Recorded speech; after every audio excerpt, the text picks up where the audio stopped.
انا بحب ابن عمي جدا، بس هو بقى لوح ما بيحسش بيا نهائي، مع اني بحاول المح له واشك اصلا ان هو عارف، لان العيله كلها عارفه اني بحبه. هدايا وجبت له لبس جديد ولبست له كلام حلو وقلت له، بس هو برضه منشف دماغه من ناحيتي وعلى طول يقول لي انت صغيره يا حبيبتي، انت زي اختي. صغيره مين يا عم؟ ده انا عندي 23 سنه، اللي في سني دلوقتي مخلفين بدل العيل اتنين. اخر ما فاض بيا خبطت على بابا وقلت له بقول لك ايه يا عم الحاج، انا عاوز اتجوز ابن اخوك. قال لي انت اتجننتي يا بت؟ قلت له يا بابا انا بصراحه بحبه وانت عارف كده.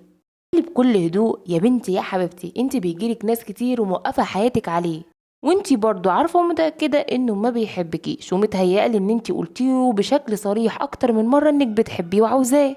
وبصراحه كده اللي ما كنتش عاوز اقولهولك علشان ما جرحكيش، انه بيحب صاحبته في الجامعه وعاوز يتقدم لها. قلت له صاحبة ايه البغل ده مخلص من زمان. قال لي يا حبيبتي كانت معاه في الجامعة، بصراحة دلوقتي انا زعلانة جدا. في يوم صحيت من النوم عادي ودخلت علشان اخد الشاور بتاعي، بس وانا باخد الشاور اتزحلقت ووقعت. لما قمت حسيت بدوخة شديدة، فضلت قاعدة فترة في الحمام.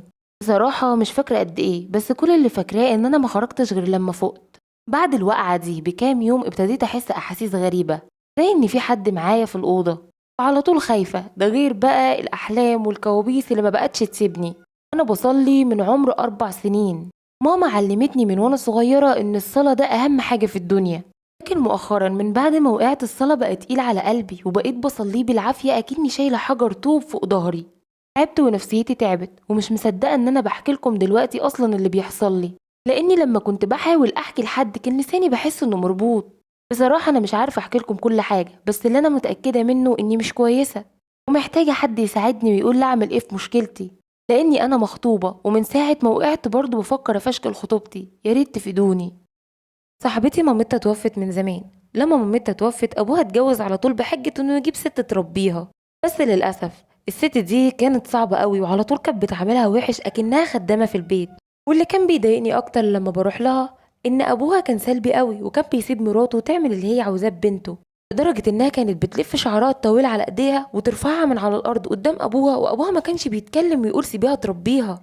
طلبت من والد صاحبتي ان بنته تيجي تبات عندي كام يوم بحجة انها تعبانة ونفسيتها مش احسن حاجة، وجت باتت عندي. بصراحة الفترة اللي قعدتها عندي نفسيتها اتحسنت، بس في حد تاني نفسيته اتحسنت للأحسن، أخويا. بصراحة لاحظت إنه بيحبها، اللي ما كانش بيقعد في البيت بقى لاجئ ال 24 ساعة فيه، لدرجة إن كل البيت لاحظ ده. بس بيني وبينكم كده أنا بحب صاحبتي دي قوي لأنها تعبت في حياتها كتير.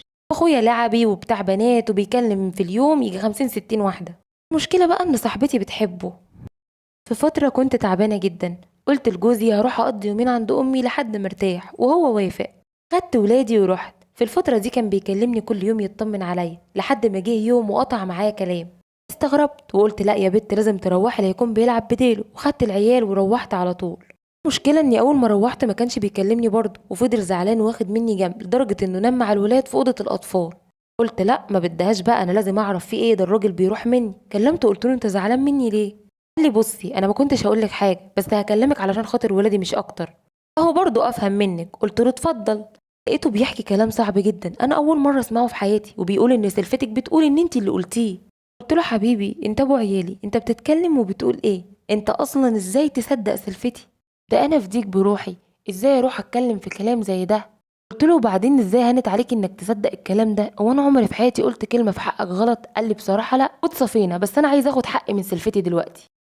في يوم كنت رايحة الجامعة على آخري، كنت مضغوطة لأني بشتغل وبدرس في نفس الوقت. أصل بابا اتوفى من زمان، وأنا من النوع اللي مش بحب أشيل حد همي، خصوصا إن أنا وأمي عايشين عند خاله بقالنا فترة كبيرة، وبصراحة هو مش مقصر معانا وأنا ما بحبش أتقل على حد أكتر من كده. المهم في اليوم ده أنا كنت تعبانة جدا لأني كنت مطبقة بقالي يومين وعندي امتحان والدنيا على آخرها يعني. أنا ماشية خبطت في شاب سئيل، في الوقت ده هو كان سئيل صراحة. قعد يقول لي اسف ما كنتش اقصد. قلت له يا عم انا اللي اسف، انا اللي خبطتك. قال لي يا عم طالعه منك زي العسل يا وحش الكون. قلت له والله طب اوعى بقى من وشي علشان ما اطلعش الوحش اللي جوايا. قال لي ما تطلعيه اصل بحب الشرس. بصراحه اتضايقت منه جدا، بصيت له بقرف وسبته ومشيت. فضل ماشي ورايا وانا بصراحه اتجاهلت ودخلت محاضرتي وخلصت وخرجت. المصيبه بقى ان لقيته برضه واقف لي بره وفضل ماشي ورايا ويعاكس فيا. اخر ما زهقت جبت طوبه من على الارض وفضلت اجري وراه. وعدى كام يوم على الموقف ده واتفاجئت انه جاي يخطبني. ولما سألته انت جيت تخطبني ليه بعد اللي حصل بينا، قال لي بصراحة مرضاش اي حد يضربني غير مراتي.